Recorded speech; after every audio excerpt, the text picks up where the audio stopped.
はい、こんにちは。モータージャーナリストの石井正道です。今日はですね、クラリティ PHEV プラグインハイブリッドですね、これの試乗会に来ています。プラグインハイブリッドっていうのは、普通のハイブリッドよりもバッテリーをかなり多めに積んで、EV ほどではないけど大容量バッテリーを積んで、充電できるようにする。充電した分は、エンジンかけないで EV として走れるというのが特徴になっています。でこの EV 航続可能距離、これをどれぐらいにするかっていうのはかなりいろんな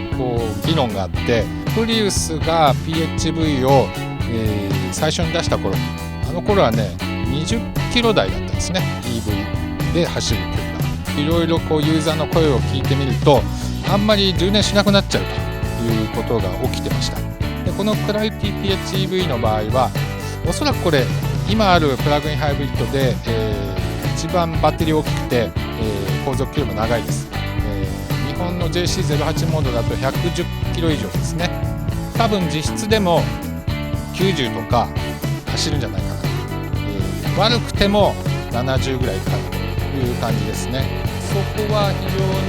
常に使い勝手としてはいいと思います。ただやっぱりちょっと高価になるんで、その価値があるかどうかっていうのが見どころではありますね。パワートレーンのチェックすべきポイントは、モードがいっぱいありますので、これを切り替えるとどうなっていくのか、エンジンがかかった時のフィーリングとか、あとエンジンをかけないでどれぐらい加速できるのかとか、その辺を見てみたいと思いますね。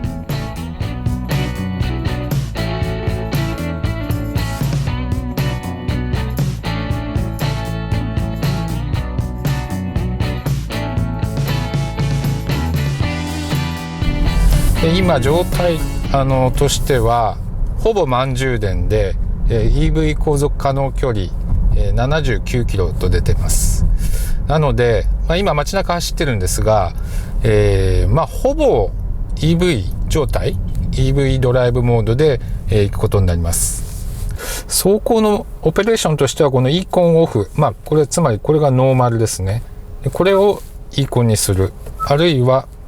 スポーツにすると、この3つがあって、さらに、HV ボタンを1個押すと、今 HV モードオフ、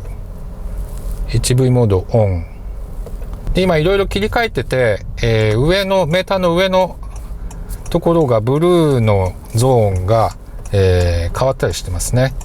で実はこのブルーのゾーンの間は、エンジンがかからない EV ドライブモードになります。これ結構便利ですね。今左にウインカー出すと、自動的にこの、左後ろの視覚、などを見せてくれるカメラに、切り替わりますね。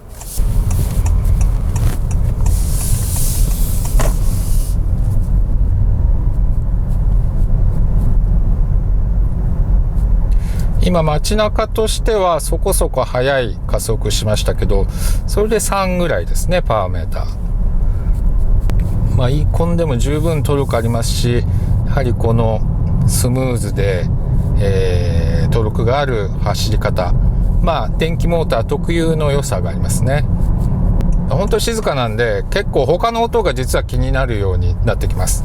ロードノイズであるとか風切り音、ここを電動車両の場合は一生懸命頑張んないと、気になるようになっちゃいますよね。やっぱり結構いい車感が出てるというか、パートレーンだけじゃなくてサスペンションの感じ、乗り味、あとこのステアリングを切った時の、ステアリングフィールですね。この辺もやっぱりね、かなりプレミアムカーと十分勝負になるようなクオリティに仕上がってますね。正直言ってホンダの、大きいセダンって、あんまり良くなかったんですけれども、これに乗ると結構今後は期待持てるなというふうに思いますね。あと最近電動車両だとアクセルをオフにして、回生で、どれぐらい減速感出すみたいのはメーカーによって車種によって結構考え方が違いますが、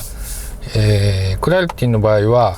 パドルシフトを使うと減速感変えられるようになってますね。このメーターの左上に出てる D の横にこのパドル1個引くとこうなって、ちょっとやっぱり減速感が強くなりますね。マックスでもその日産の e パワーとか BMW の i3 ほど減速はしないですけれども、それなりに強くなるんで、例えばワインディングの下りであるとか、高速道路走っててちょっと前の車に追いついちゃうから、そこで減速感を増やしたいとかいう時にかなり有効だと思います。さあ、街中はある程度走りましたんで、今度は高速道路に向かいましょう。街中はね EV の領域を外れるのが難しいですからね。4つで結構速い。5個まで行くともうかなり、もう高速道路の合流十分ですね。これでね、カメラカーやっぱ全然ついてこれないですね。首都高速なんでメッジ段差いっぱいあるんですが、この辺の足さばきもうかなりスムーズですね。これはサスペンション可変ダンパーとかそういうの使ってなくて、普通にコンベンショナルなダンパーで、やってますんで、そういった本当に普通のコンベンショナルなサスペンションなんですが、乗り心地もいいし安定感もあります。でこれホンダの電動車両、こうやって速度が高いとこになってきても持続するっていう感じなんですね。そのトルク感が高速域でも結構伸びていくなっていう特性をホンダの電動車両は持っています。さあ、ちょっとここせっかく高速道路なんでエンジンかけるモードにしたいな。イーコンオフ、ハイブリッドモードオンにしました。こうするともうエンジンかかってますね、表示で見ると。でも全然分かんなかったです。ほとんどがロードノイズと、この風切り音ですねが支配的なんで、全くエンジンかかってる音が聞こえないです、この状態では。でこれちょっと加速してみると結構ね、3以上の加速してもエンジンドライブモードが外れないんですね。加速感とかはですね、あんまり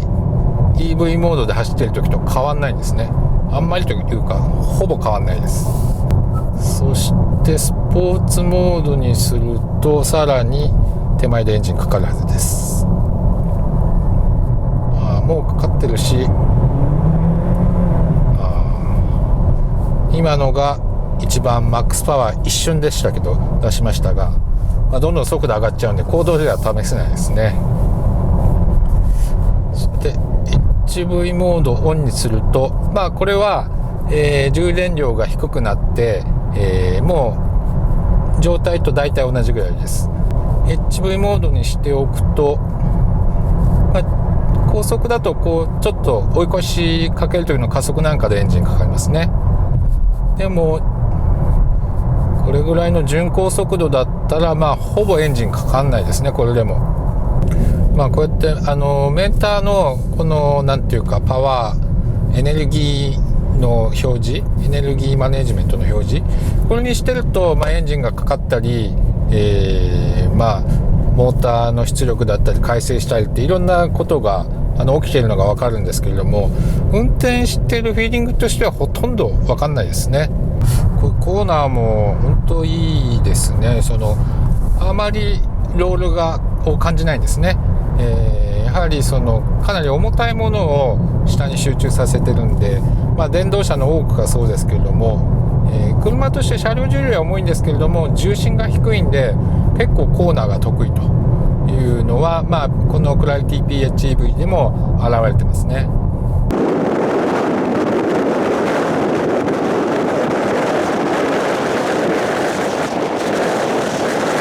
はい、今試乗を終えました。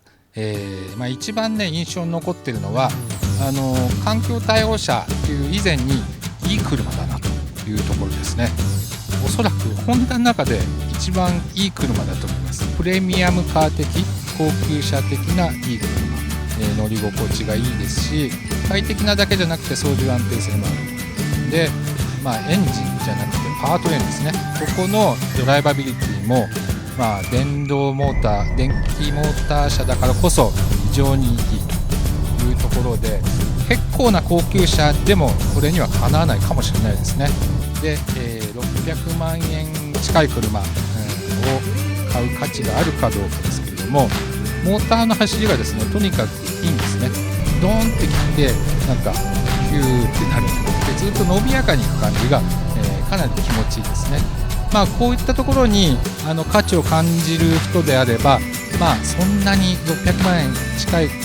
も、買う価値はあるかなというふうに思いました。ただね、高いといっても多分これメーカーは儲からない価格付けだと思いますので、そういった意味では結構お得なはずですよね。